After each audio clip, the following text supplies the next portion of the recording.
Everyone আজি মোৰ লগত ৰেডি হোৱা হওক মই যে কৈছিলোঁ শাৰী বিচাৰিছোঁ বুলি শাৰী মই বিচাৰি নাপালোঁ কিন্তু মই এযোৰ মোৰ চিম্পলত কাপোৰ আছে সেইযোৰকে এতিয়া পিন্ধি পিনে এটা ফটোশ্বুট কৰিব যাব লৈছোঁ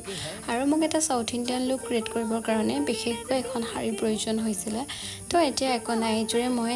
ধুনীয়াকৈ পিন্ধি লৈছোঁ ধুনীয়াকৈ মানে কি আৰু নিজে ওলাইছোঁ মোৰ শাৰী পিন্ধিব ইমান মই নাজানো মেখেলা চাদৰো ভালদৰে নাজানো তো এনেদৰে পিন্ধি লৈছোঁ আৰু এতিয়া ওলাই গৈ আছোঁ শিৱসাগৰলৈ বুলি শিৱদৌলত ফটো উঠিবৰ কাৰণে গৈছোঁ তো ফাৰ্ষ্ট মই গজৰা কিনিম মোৰ গজৰা নাছিলে তো ইয়াতে গজৰা এডাল বিচাৰি পালোঁ বহুত বিচাৰৰ পাছত পাইছোঁ গাইজ আৰু এতিয়া মন্দিৰৰ ভিতৰলৈ সেৱা জনাই সোমাই গ'লোঁ আৰু ইয়াতে হ'ব মোৰ ফটোশ্বুট আৰু এতিয়া মোৰ গজৰাডাল লগাই দিছে মোৰ মৰম লগা ভণ্টিজনীয়ে এণ্ড ফাইনেলি মোৰ ফটো উঠা হৈ গ'ল আৰু আমি তাৰ পৰা ওলাই দিলোঁ সেইটো ইমান বেছি গৰম মই মোৰ ড্ৰেছযোৰ চেঞ্জ কৰি ল'লোঁ আৰু শিৱসাগৰ বৰপুখুৰীৰ পাৰতে এতিয়া সকলোৱে কিবা এটা খাবলৈ বুলি লৈছোঁ আজিলৈ ইমানেই বাই।